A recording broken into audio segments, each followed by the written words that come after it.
For 7 years, Leo had chronicled his secret affection in a leather-bound journal, which his best friend had now discovered. The pages were a meticulous archive, detailing all of Ethan's preferences and habits, alongside every one of Leo's own unspoken, audacious fantasies. The crushing panic of social ruin never materialized. Instead, what came was Ethan's methodical enactment of the diary's contents. He precisely replicated every scenario Leo had imagined, using the journal as a playbook to systematically back him into a corner. Ethan wanted to know if, after filling so many pages with the desire to be with him, Leo would still try to run now that he was standing right there. Leo had been in love with his best friend, Ethan, for the better part of a decade. It was a fact known to the universe, to himself, and to the thick, locked journal. Leo, or by trade, had a personality like water on a low simmer, never quite reaching a rolling boil. Ethan, in contrast, was a perpetual motion machine, a rising star in the architectural world, the sole source of vibrant color in Leo's monochromatic existence. He never dared to speak of it, terrified that the admission would cost him the simple privilege of standing in Ethan's orbit, of watching him laugh. So, every unutterable feeling was translated into the dense script filling his journal. At a team-building event, Ethan's off-key singing had been utterly charming. When a colleague tried to pair Leo off with a girl from marketing, Ethan had thrown a casual arm around his neck, dismissing the idea by saying Leo had higher standards. The warmth of his palm had been scorching, a heat that seemed to spread through Leo's entire side. Another time, after Ethan pulled an all-nighter on a project, a text message arrived declaring he was dying. Leo had immediately bought coffee and a bagel from a 24-hour deli and delivered them to his apartment.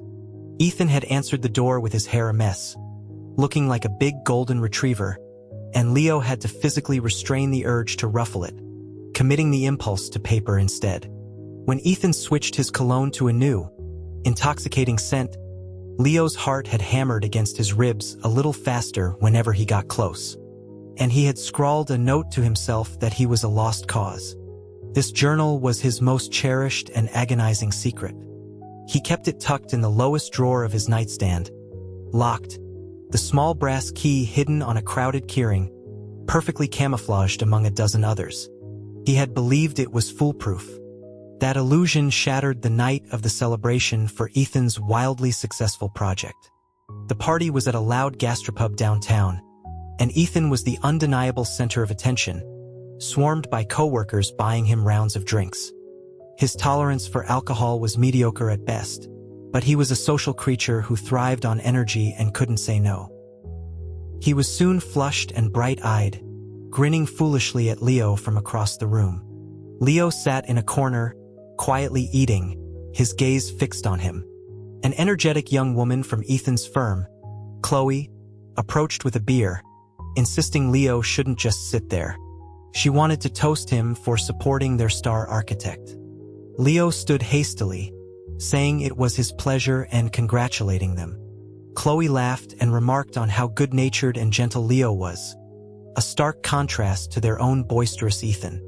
She playfully called out to Ethan, asking if he didn't agree. Ethan stumbled over, draping himself over Leo's shoulders, his weight a warm, solid presence. The smell of whiskey enveloped Leo in an instant.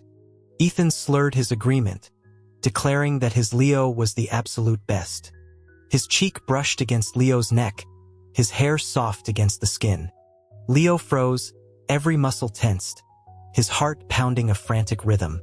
He tried to keep his voice steady as he told Ethan to stop being a mess and to drink less, propping him up. Ethan just giggled, his breath hot against Leo's ear as he whispered that Leo was so good to him, for always being there. Leo's throat tightened, and he could only manage a soft hum in response. As predicted, Ethan eventually drank himself into oblivion. Leo resignedly fended off the remaining drinks, apologized to Ethan's colleagues, and hoisted the large, boneless man to his feet. He informed the group that he was taking him home. Chloe waved goodbye, telling Leo that Ethan was in his hands. He managed to get Ethan into a cab and gave the driver his own address. On the way, Ethan slumped against his shoulder, fast asleep. The city's neon lights streamed across his handsome features, his long lashes casting faint shadows on his cheeks. Leo watched him the entire ride, a bittersweet feeling swelling in his chest, like a marshmallow soaked in lemon juice. Once home, he fumbled for his keys, maneuvered Ethan onto the bed, pulled off his shoes and socks, and covered him with a duvet. Exhausted and sweating from the effort, Leo was heading to the kitchen for a glass of water when his foot kicked something small on the floor. Looking down, he saw it, the tiny brass key to his journal. A jolt of ice went through him. He checked his keychain, the key was missing. It must have fallen off while he was wrestling Ethan into the apartment. A terrible premonition washed over him as his eyes shot to the nightstand. The bottom drawer, the one he always kept securely closed, was open a crack. He lunged for it, his fingers trembling as he pulled it open. It was empty. His journal was gone. His mind went blank, a roar of white noise filling his ears as his blood ran cold. He was finished. Leo was utterly, completely finished. He searched the bedroom like a man possessed. Under the bed, in the closet, behind the bookshelf, but it was nowhere. It should have been right there. Forcing a shallow breath, he tried to think. Maybe it was in the living room. He stumbled out of the bedroom, his eyes scanning every surface, every corner. Then they landed on the couch. Ethan was awake, sitting there quietly. A single dim floor lamp cast a warm glow, outlining his sharp profile. He was looking down, his focus entirely on the open object in his lap. The familiar leather cover, the pages filled with his own dense handwriting. It was his journal. Ethan was so engrossed he hadn't even noticed Leo enter the room. Time seemed to stop. Leo felt nailed to the spot, blood rushing to his head, making his ears ring, before receding just as quickly, leaving him cold as if plunged into an icy lake. Shame, fear, panic, and despair crashed over him in a suffocating wave. He knew. He knew everything. He knew about the sordid, hidden, secret thoughts. He knew his best friend harbored these unspeakable feelings for him. 7 years of meticulous caution, obliterated in a single moment. Leo could already picture the shock, the disgust, the revulsion that would fill Ethan's eyes when he finally looked up. Their friendship would be over.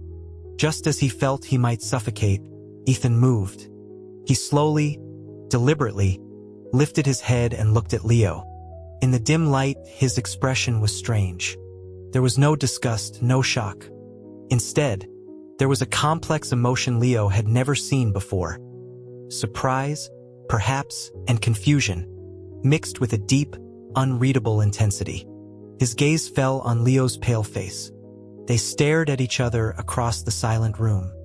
Leo's mouth opened, but his throat felt like it was filled with cement. He couldn't make a sound. His brain was a wasteland of panic. What would he say? Ethan finally spoke, his voice a little rough, tinged with the laziness of someone just waking up from a drunken sleep. Yet his words landed like a sledgehammer. He commented on how neat Leo's handwriting was. Leo stared, certain he was hallucinating. Ethan held up the journal slightly, the corner of his mouth twitching in a barely perceptible upward curve that he quickly suppressed, his expression returning to one of sleepy confusion. He added that the lettering was very consistent, his tone as flat as if he were critiquing a piece of office stationery. Leo's mind short-circuited. This reaction made no sense. Was he still drunk? Did he not understand what he was reading? That had to be it. He was intoxicated, his mind clouded. Clinging to this hope like a drowning man to a raft, Leo lunged forward and snatched the journal back, clutching it to his chest as if it were a shield, his heart hammering against his ribs. He stammered that it was nothing, just some work notes, just random scribbles. His voice trembled uncontrollably, and his face burned. Ethan didn't resist. He simply watched Leo, his eyes looking hazy in the low light. Work notes? He repeated slowly, the word lilting upwards. He wondered aloud if noting his preference for the Brooklyn blackout cake from that bakery downtown also counted as work. A lightning bolt of realization struck Leo, leaving him numb from head to toe.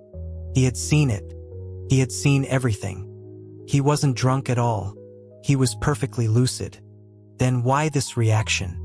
The humiliation and panic intensified, and Leo backed away, clutching the journal, wishing the floor would swallow him whole. He stammered, unable to form a coherent thought, on the verge of tears. Ethan watched him, then sighed, rubbing his temples with a look of tired resignation. He told him he was just messing with him. He averted his gaze, his tone shifting to something more casual, more like his usual carefree self, telling Leo not to be so tense. He asked if it was really a big deal that he'd recorded some of his embarrassing moments. Buddy. The word was a needle prick. Ethan stood up and stretched, his joints popping softly. He complained that he was thirsty and asked if there was any water. He was classifying this as blackmail material? As a joke between friends? The cognitive dissonance was so immense that Leo couldn't think. He could only react numbly, pointing toward the kitchen and mumbling that there was some in the fridge. Ethan thanked him and shuffled off, as if the suffocating confrontation had never happened. Leo stood alone in the center of the living room, holding the journal that felt as hot as a brand, his heart still racing, his thoughts a chaotic mess. What did Ethan mean? Did he genuinely not care, thinking it was just a friend's quirky habit? Or was this something else entirely, a slower, gentler form of execution? He didn't sleep at all. The next morning, he went to work with dark circles under his eyes, his nerves stretched taut. Every phone notification made him jump, expecting a message from Ethan officially ending their friendship, or worse, a polite but distant withdrawal. But there was nothing. The silence was absolute.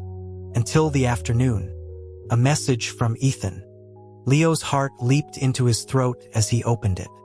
Ethan complained about his headache and swore off drinking so much, followed by a crying emoji. He then thanked Leo, his buddy, for taking care of him again. The tone was so perfectly normal, identical to every other post-binge message he'd ever sent. There was no probing, no questioning. It was as if the journal, and the conversation about it, had been a hallucination born of Leo's own terror. Leo stared at the screen for a long time, a strange feeling creeping over him. This wasn't right. Knowing Ethan, if he had truly seen that content, he wouldn't be this calm.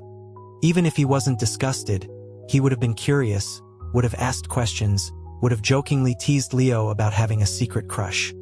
He wouldn't be playing the part of someone with amnesia so perfectly. He was faking it. But why? The days that followed were unervingly peaceful. Ethan still messaged him, sharing stories about difficult clients and interesting designs, asking him to hang out on the weekend for dinner or a game. Everything was normal. In fact, it was more frequent than normal. But the tension inside Leo only grew tighter. Every casual buddy, every easy laugh felt like a reminder. See, I've forgotten. We can be just like we were. But it also felt like a dull blade slowly sawing at him. Was it possible that Ethan found him repulsive but couldn't bear to lose the friendship, so he was forcing himself to maintain the facade? Or was this his way of telling Leo that the matter was closed, never to be mentioned again, so they could remain friends? Either possibility was suffocating. Leo became guarded, hesitant to initiate contact, carefully crafting his replies to avoid any hint of his true feelings. The journal was now locked deep inside a drawer at his office, a place he deemed safer than his own home. He thought this strained new normal would become his life.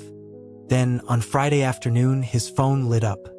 It was Ethan, asking if he was done with work because he had something for him. A knot of anxiety formed in Leo's stomach. He replied that he wasn't done yet and asked what it was. Ethan's response was that he was almost at his building and to just wait. A powerful sense of unease gripped Leo. Ethan never just showed up unannounced.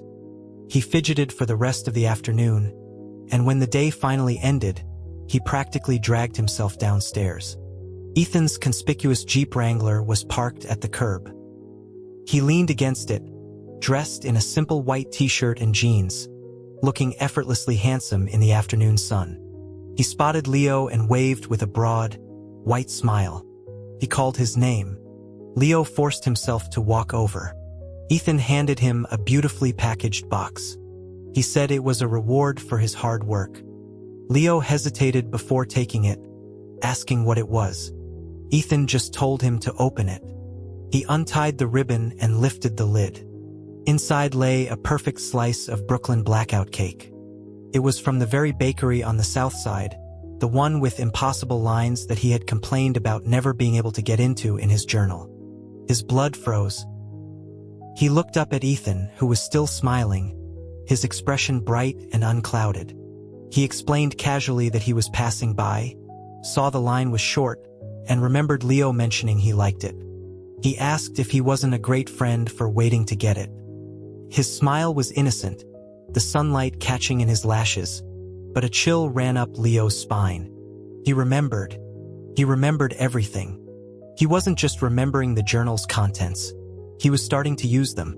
The cake felt like a hot iron in his hands.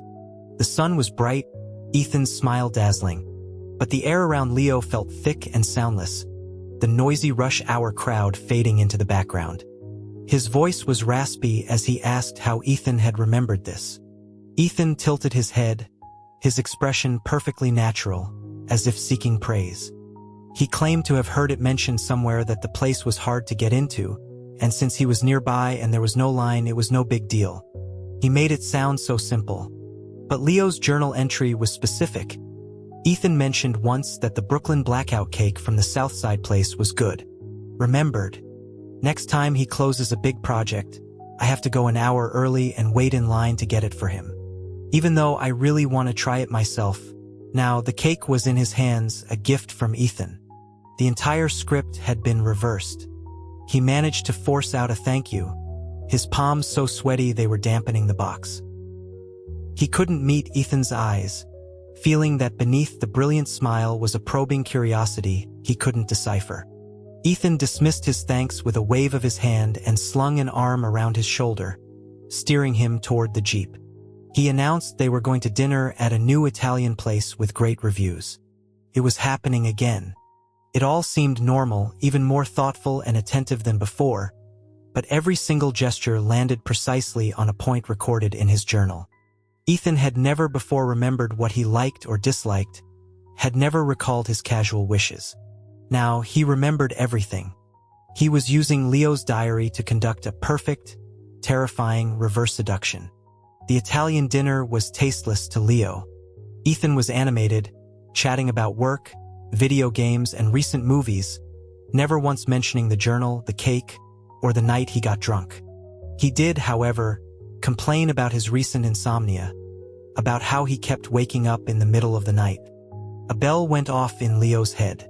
His journal contained an entry, "Heard lavender sleep spray helps with sleep. Maybe I can get him a set for his birthday. He'll probably never use it.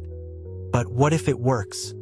Leo became instantly wary, keeping his mouth shut, determined not to take the bait.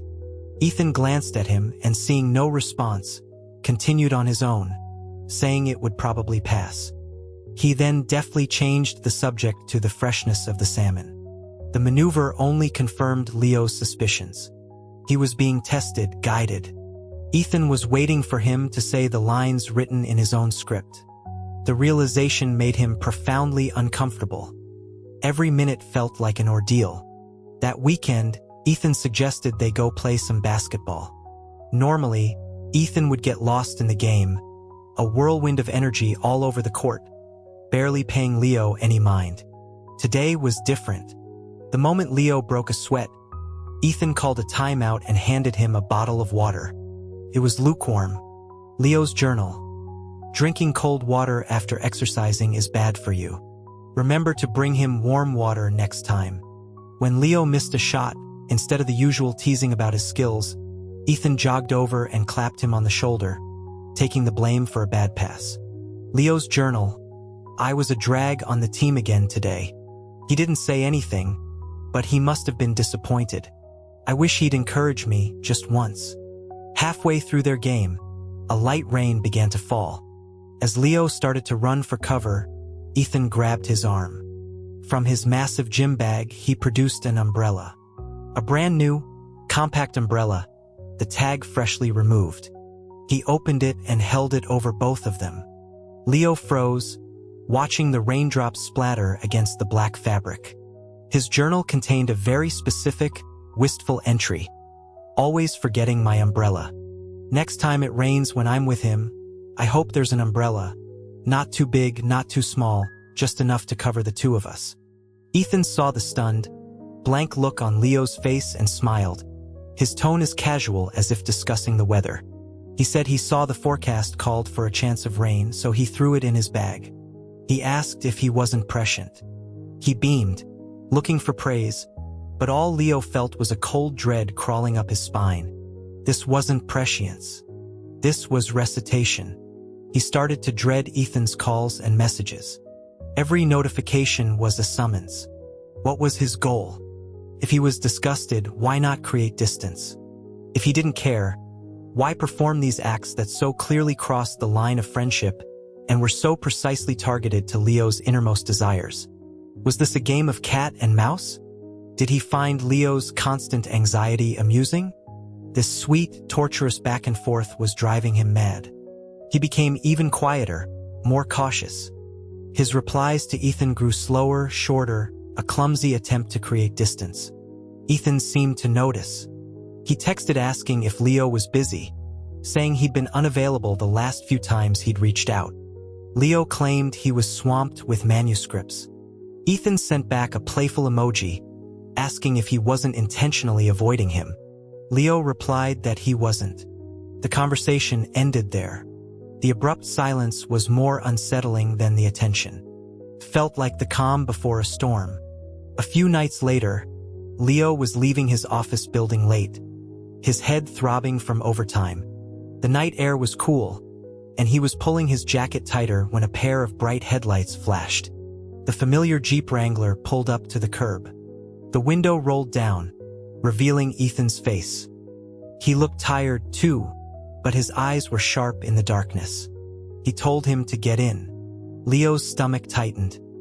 He instinctively tried to refuse, saying he could get a rideshare, but Ethan cut him off.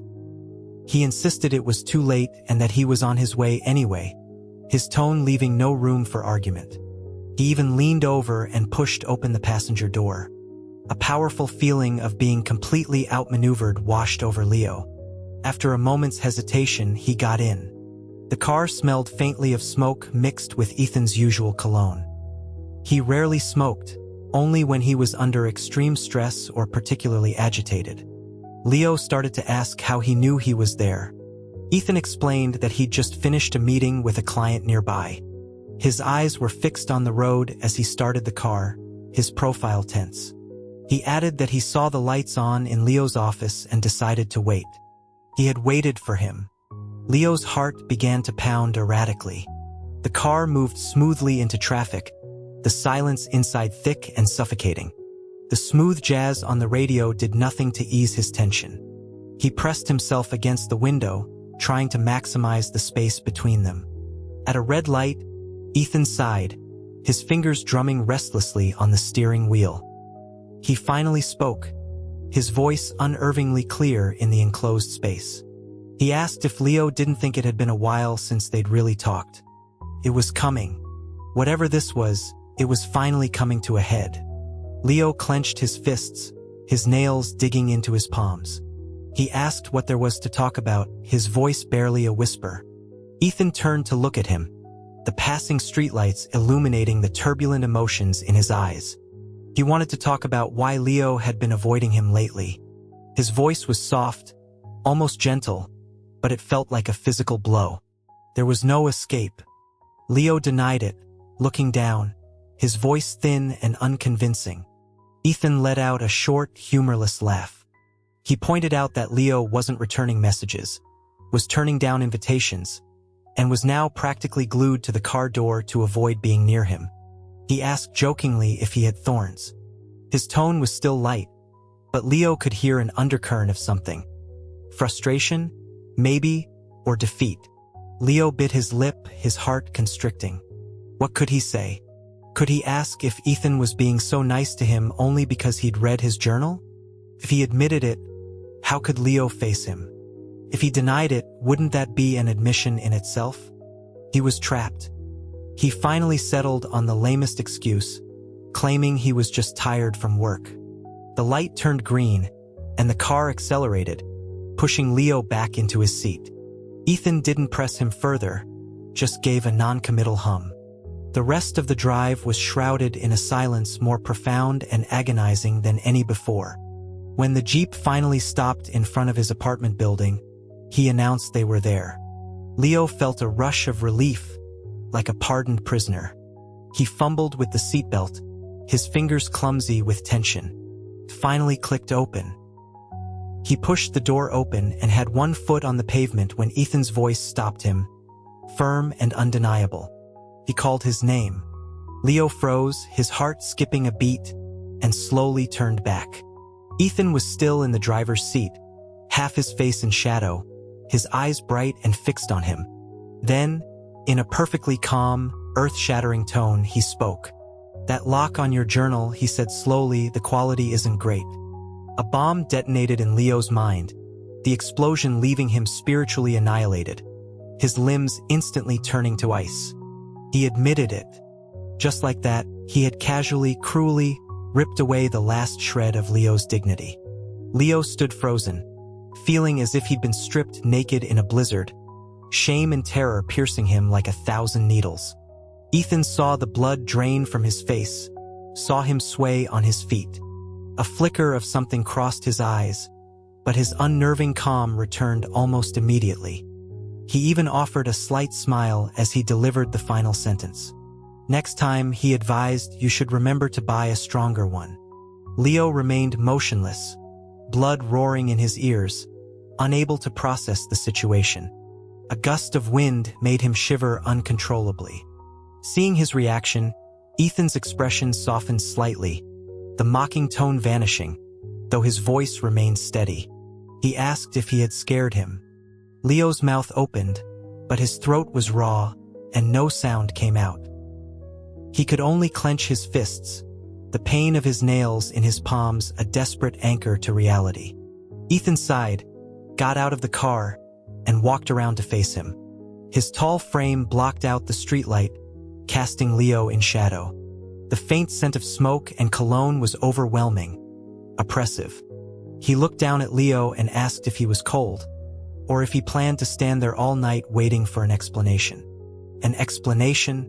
What was there to explain?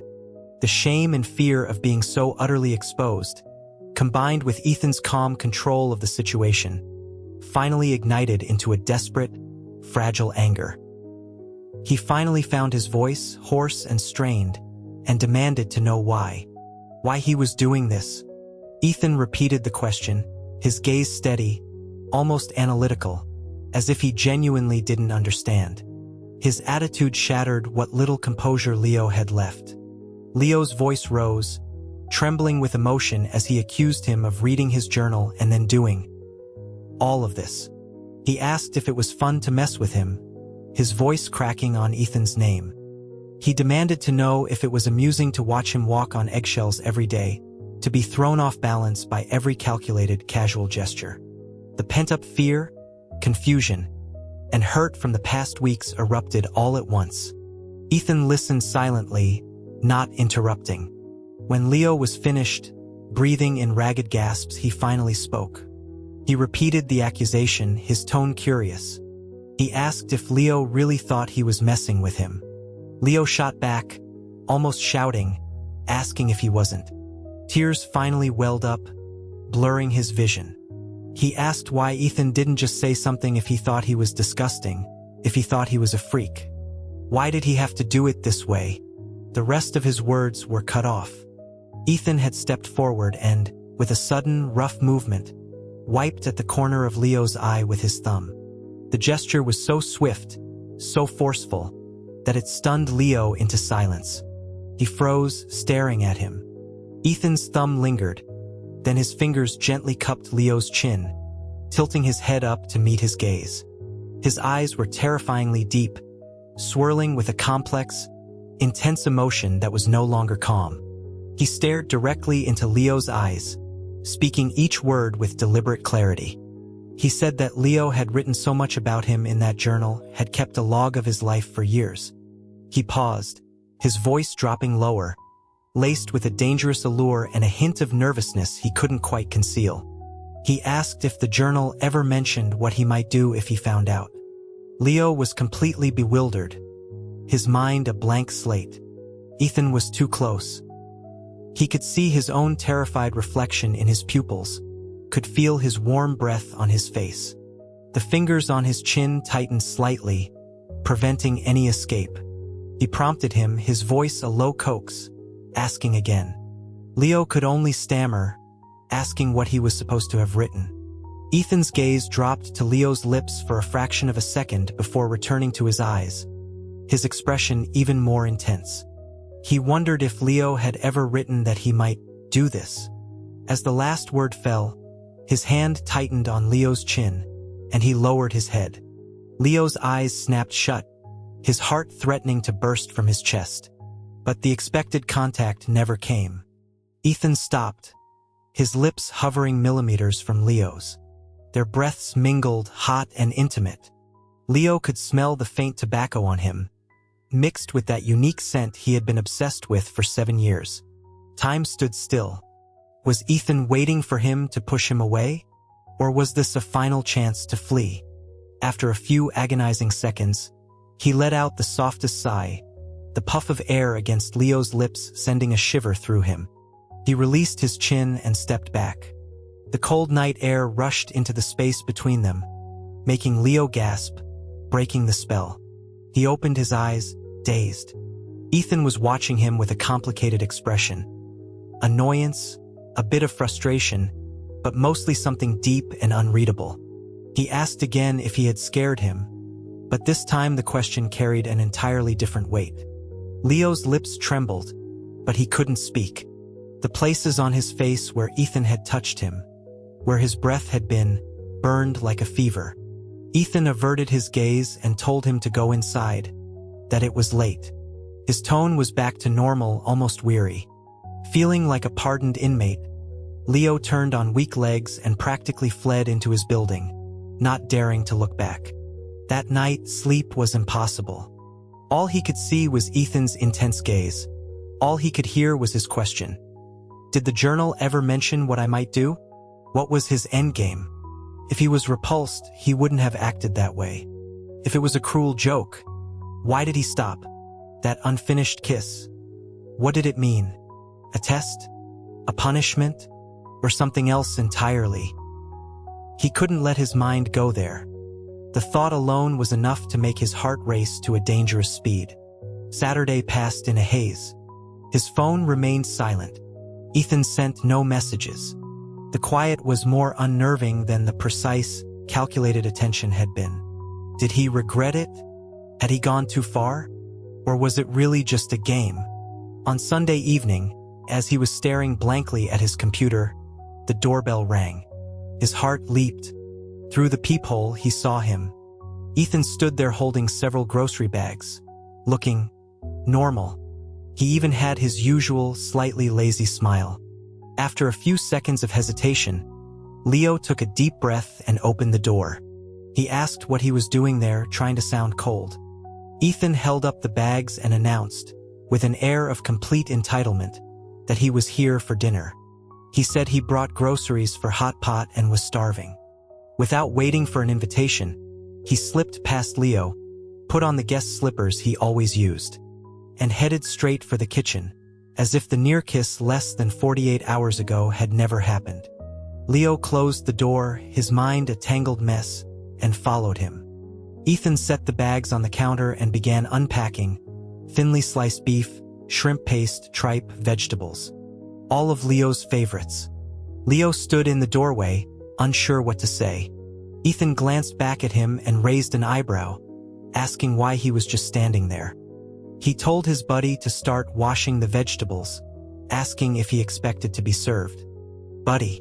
The word was particularly jarring now. Leo went over and began rinsing vegetables under the tap. The kitchen was small, and their arms brushed occasionally. Each accidental touch was like a tiny electric shock. Ethan, however, seemed completely at ease, humming as he mixed the hot pot base, the spicy aroma filling the air. Leo finally broke the silence, his voice low. He began to ask about the other night. Ethan, without turning around, prompted him to continue, his attention on pouring water into the pot. He was playing dumb. A surge of frustration rose in Leo. He turned off the water and faced him, demanding to know what he meant by his actions the other night. Ethan finally stopped what he was doing and leaned back against the counter, watching him with an amused, knowing look. He asked what Leo was talking about. He claimed it was all perfectly clear, the lock on his journal was cheap, and he should get a new one. He was still deflecting. Leo raised his voice, a knot of frustration in his chest. He insisted Ethan knew what he meant. He had almost, the word kiss was stuck in his throat. Ethan pressed him, his eyes glinting with mischief, asking what he had almost done. Leo's face flushed crimson. Seeing his jongpo, Ethan laughed. It wasn't his usual bright, sunny laugh, but a low, breathy chuckle that made Leo's skin tingle. He stepped toward him. Leo instinctively backed away until his back hit the cold surface of the refrigerator. There was nowhere to run. Ethan placed a hand on the refrigerator next to his head, trapping him within the circle of his arms. He leaned in, their faces level. His voice was a low, magnetic murmur. He said that Leo had recorded so many things about him in that journal. He wondered if he had ever recorded. His gaze flickered down to Leo's lips before returning to his eyes. That he, in fact, didn't mind being watched at all? Leo's eyes widened in disbelief. What was he saying? He stared up at Ethan's face, his brain completely shutting down. He didn't mind? Did he mean what Leo thought he meant? Or was this just another, more sophisticated layer of the game? His lips trembled, his heart drumming a wild, frantic beat against his ribs. The cold of the refrigerator did nothing to cool the fire on his face. He managed to utter a single, shaky syllable, asking what Ethan wanted. His panic seemed to please him. Ethan's smile widened as his fingers, braced against the refrigerator, brushed against Leo's ear, sending a tremor through him. He repeated the question, his gaze sweeping over Leo's face, lingering again on his slightly parted lips. He said that a smart guy like Leo had to have a guess. His breath, smelling of spices and something uniquely Ethan, ghosted over Leo's lips. He was so close Leo could count his eyelashes. The unfinished kiss from the other night felt imminent, inevitable. Leo could barely breathe, his fingers digging into the seal of the refrigerator door. He whispered that he didn't know, that Ethan should stop messing with him. The amusement in Ethan's voice faded, replaced by something serious, almost hurt. He asked if Leo really thought he was that bored. Bored enough to research what kind of cake he liked years ago, to check the weather forecast for him. He paused, leaning even closer, his lips almost touching Leo's ear, his warm breath on his neck. Bored enough to wait outside his building late at night instead of going home, just to see when his office lights went out? Leo flinched, turning his head sharply to look at him. Ethan was watching him, all traces of playfulness gone, replaced by a profound seriousness that threatened to drown him. He was speechless, his heart feeling like it was being squeezed, a feeling that was both painful and exquisitely full. Ethan raised his other hand and gently touched his fingers to Leo's chest, right over his heart. The touch was impossibly warm through his shirt. He said the journal had so many things in it, but he wondered if it had ever mentioned. His fingertips pressed slightly, his voice dropping to a husky whisper. That maybe he felt the same way? Maybe he felt the same way? The same as what? The same, in love? The shock was a tidal wave, pulling him under. He stared at Ethan, disbelieving, certain he was mishearing things. Blood rushed to his head. Ethan loved him? How was that possible? The bright, charismatic Ethan, the center of every room, couldn't possibly be in love with someone as quiet and unremarkable as him. This had to be a new, crueler trick. It had to be. He shook his head, instinctively denying it, his voice breaking. He accused him of lying, asking how it could be possible. He tried to push him away, but Ethan caught his wrist, easily pinning it against the refrigerator door. His palm was hot, his grip firm. He demanded to know why it wasn't possible, his gaze intense, telling Leo to look at him and answer. Forced to meet his eyes, Leo saw a storm of emotions there. A seriousness and an urgency he had never seen, and underneath it all, a sliver of hurt. His own heart ached in response. He stammered that it was because he was Ethan. The logic was flawed, but it was all he had. How could he? He had so many. Ethan cut him off, his tone sharp. He asked what he had so many of. He insisted that other people didn't matter. He wanted to know if he really came across as the kind of person who would play games with someone's heart. His frustration and anger were palpable. Leo was stunned. It was true. Ethan could be thoughtless and over the top, but he was never malicious. He would never intentionally hurt someone like this, which meant his actions, the precise gestures of care, the near kiss, and the words he was saying now, an absurd, unbelievable thought began to sprout in his mind. What if it was real? Once the idea took root, it grew wildly. He looked at Ethan's face, at the undisguised urgency in his eyes, and his heart nearly beat its way out of his chest. He managed to ask when. When had it started? Why him? The questions were a logjam in his throat. Ethan seemed to understand. His expression softened, and the pressure on his wrist eased, his thumb now stroking his skin, sending little sparks across it. He answered honestly that he didn't know. He seemed genuinely puzzled himself. He said it was probably for a long time, so long that he hadn't even realized it himself. He gave a self-deprecating smile, admitting that if he hadn't seen the journal, he might have gone on forever believing that the constant urge to be near him, the irritation he felt seeing him with other people, the need to share everything with him first, was just what it felt like to be best friends. He refocused his gaze on Leo, his expression becoming incredibly earnest. He accused him, his voice laced with a mock grievance, of spying on him first, of keeping records for years. And now that he'd been caught, he had to take responsibility. Spying?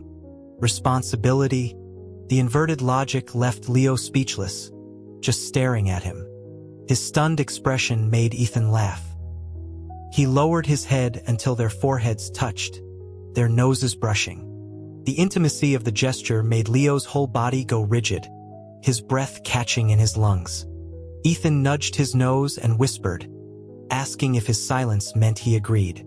The hot pot was bubbling on the stove, its steam filling the small kitchen, blurring the edges of the world. The air was thick and hot.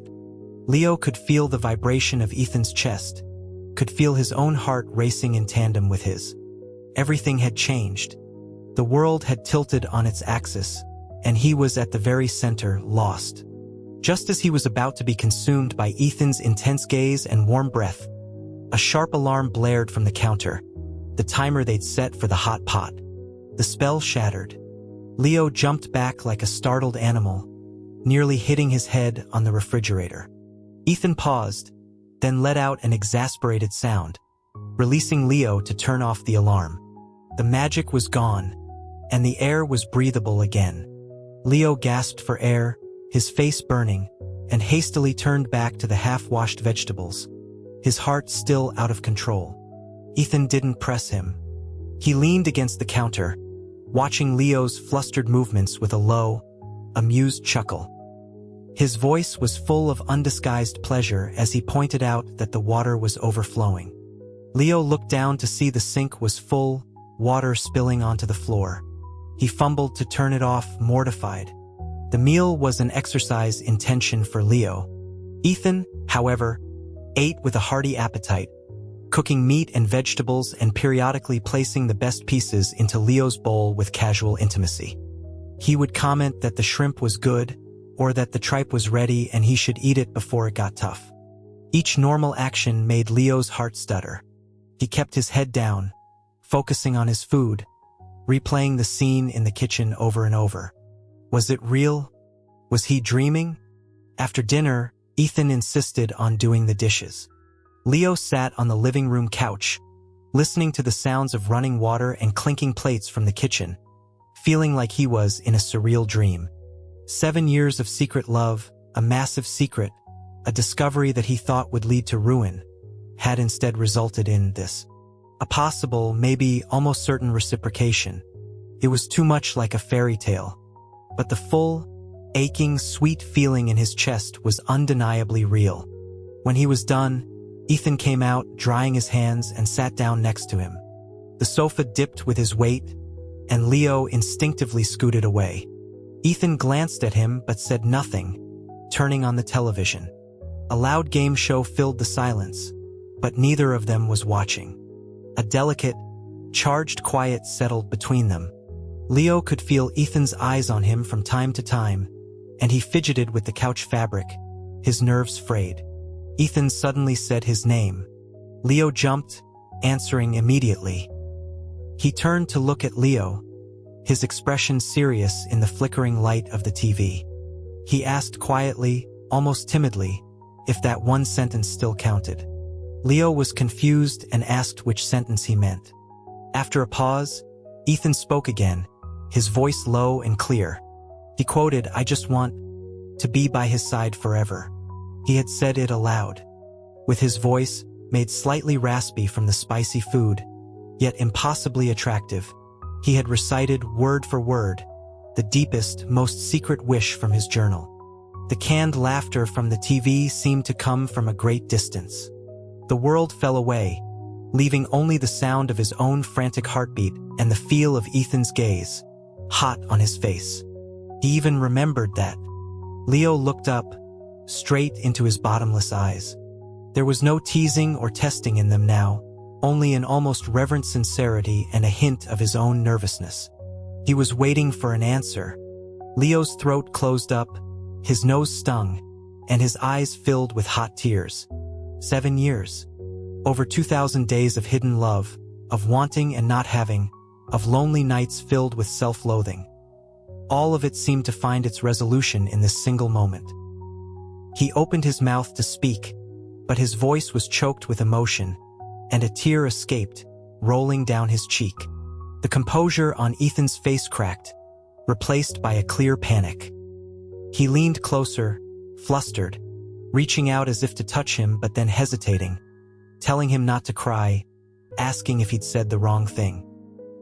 He fumbled in his pockets for a tissue and, finding none, resorted to clumsily wiping the tears with his thumb. The touch was warm and gentle, a careful, precious gesture that only made more tears fall. It wasn't sadness or pain. It was a massive, overwhelming sense of relief and a happiness so profound it felt unreal. He shook his head, sobbing that he hadn't said anything wrong.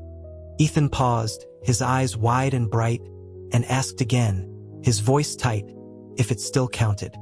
Leo looked at him, at the man he had loved for 7 years who was now completely undone by his tears, and his heart melted.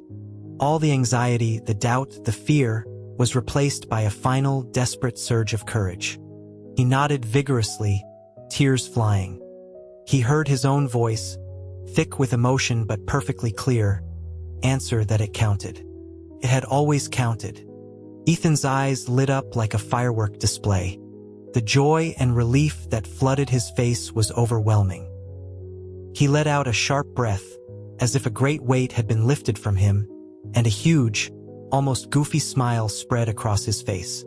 He asked if it was real, needing confirmation. Leo, now laughing through his tears, nodded again.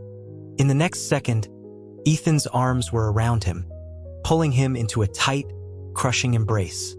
This was nothing like the casual, friendly hugs of the past. His arms were strong, caging Leo in, holding him so tightly it was almost hard to breathe, yet it felt like the safest place in the world. Leo's face was pressed against the warm skin of his neck, and he could feel the violent thrumming of Ethan's heart, a powerful, steady beat that slowly synced with his own. The familiar scent of Ethan, mixed with the lingering smell of hot pot, was all around him. After a moment of stiffness, Leo slowly relaxed and brought his own arms up to hug him back. Feeling his response, Ethan held him even tighter, burying his face in Leo's shoulder. His muffled voice was thick with emotion. He said that Leo had scared him to death. He thought he was going to be rejected. There was a tremor of residual fear in his voice. Leo's heart ached with a sweet pain, and he gently patted his back. He mumbled into his shoulder that Ethan had scared him first. Ethan chuckled, the vibration rumbling through his chest. He admitted it was his fault. He pulled back slightly, though his arms remained around him, and rested his forehead against Leo's. Their noses brushed. The proximity made Leo blush again. He brought up the journal, still a sore point. Ethan interrupted him, his voice softer and more serious than Leo had ever heard it. He told him that that journal was the greatest love letter he had ever received. Love letter. The words sent a fresh wave of heat to Leo's face. He tried to deny it, to look away, but Ethan held his face, his thumb gently stroking his skin. He conceded with a smile, calling it the Leo observational diary instead.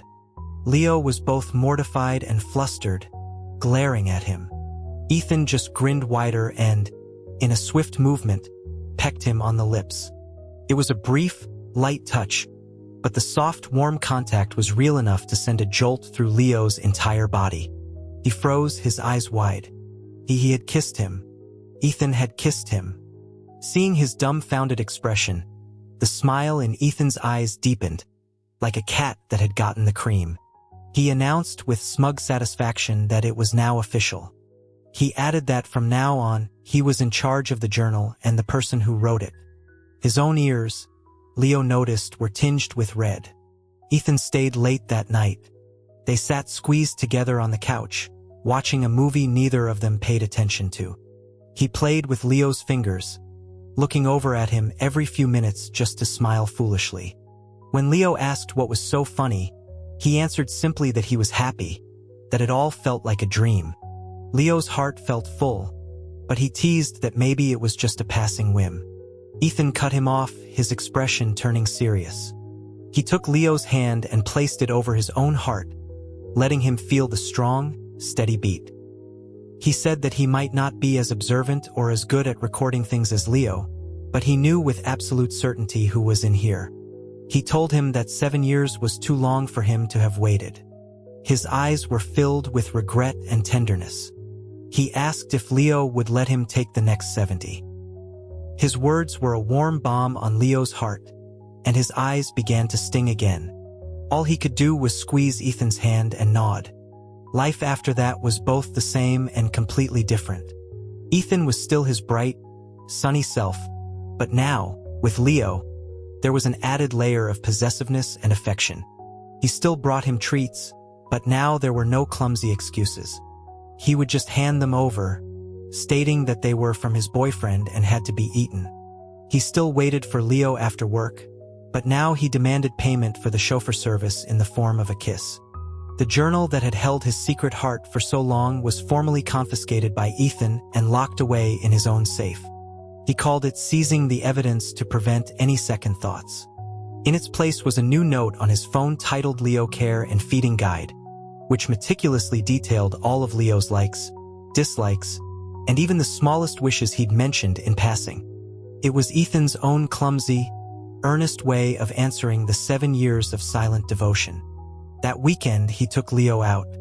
They passed the bakery with the famous blackout cake. Ethan told him to wait, sat him down on a nearby bench, and went to stand in the line himself. The sun shone on his back, and he would occasionally turn to smile at Leo, mouthing that it wouldn't be long. Leo sat there, watching him, feeling a sense of profound, quiet happiness. All the bitterness and heartache of the past seemed to have been smoothed away. Ethan soon returned, holding the cake like a trophy. He sat down beside him, his arm wrapping naturally around Leo's shoulder. He told him with a proud smirk that there was no need to write things down in secret anymore. When his boyfriend wanted cake, waiting in line for any length of time was worth it. Leo took a bite. The rich, sweet flavor melted on his tongue and spread all the way to his heart. He smiled and leaned against Ethan, telling him it was the best he'd ever tasted.